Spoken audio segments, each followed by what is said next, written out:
Okay, our next speaker is Anderson Mills from West Hall. Hello, my name is Anderson Mills. I teach 7th grade math at West Hall Middle. I also have the privilege of coaching 7th grade boys basketball and boys soccer at WHMS. It's really an honor to talk to you today about my public school life. So when I decided to create a proposal, I was curious, what cornerstone am I going to focus on? And it became really apparent to me that I was going to focus on cornerstone 2, building positive relationships. But I was thinking, what can I share with this group? And one day I was driving and I came across these stickers. I know we're all familiar with them: Salt Life, Lake Life, Bonita Life. If you got a life, there's a sticker out there. However, it seemed like nobody was celebrating public school life. And that frustrated me. Right? I'm a proud product of a public school, and I know many of you are as well. So I'm going to tell you about my public school life. Now, I started in Anderson, South Carolina, the electric city right off 85 on Lake Hartwell, about 30 minutes from Greenville, 25 minutes from Clemson. And, yeah, exactly. Now, I know a lot of you are thinking, hey, did he say his name is Anderson? Yes, I am Anderson from Anderson, but no, my parents weren't drunk when they named it. We came from Wilmington, but I was about a year old. Now, I grew up in public school, literally. My mom's a public school teacher. My first day of first grade was her first day teaching first grade at the same school. Now, that created some issues, but we managed to it. Now, I was one of those kids running up and down the halls playing kickball with other kids. And my mom's favorite story is when I interrupted a faculty meeting because there was a huge emergency, kickball was on the roof. Sorry, Mr. King. But you know what? School became a home away from home for me.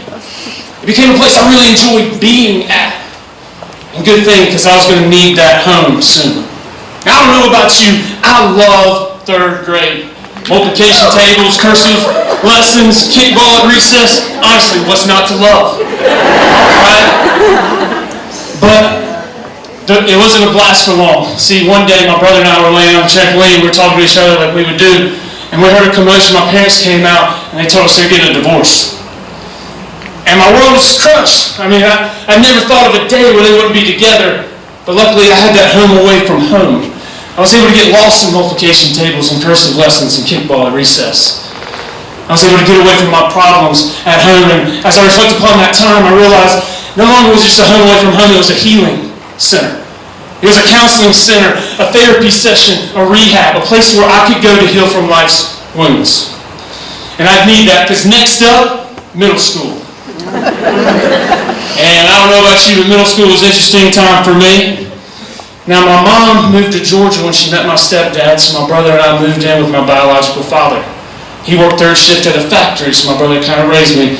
If it wasn't for the experiences and opportunities I had at public school, I'm not sure I would have been able to navigate that time easily. Now, I was a big kid in middle school, and it could have easily been some of the worst years of my life. But because of the experiences and opportunities I had at public school, it's okay, yeah. Because of the experiences and opportunities I had in public school, I was able to navigate that, and it became some of the best years of my life. Success in the classroom, on the field, and in student government gave me confidence I used for the rest of my life. It was at that point that school really became a sanctuary for me, a refuge, a haven, a place that I loved to be at. As a public educator, I still get opportunities. I met my wife while working at West Hall Middle School. We got married this past May. All these things make me love school, and it's with that love that gives me a sense of motivation. I have that internal drive. But what can we do as educators to give that motivation to our students? I think there's 2 things that we can do. We can take the love that we have for being a teacher, for public school, and we can build positive relationships with our kids. I firmly believe that a child doesn't care what you know until they know that you care. And second, we need to quit lying to ourselves, thinking that we can fill up another child's cup. Only they can do that. But what you can do and what we should do is pour our cup out every single day. If and when we do that, we will truly make Hall County the most caring place on earth. So, I truly thank you for the opportunity to speak today. It's been a privilege, an honor, a blessing.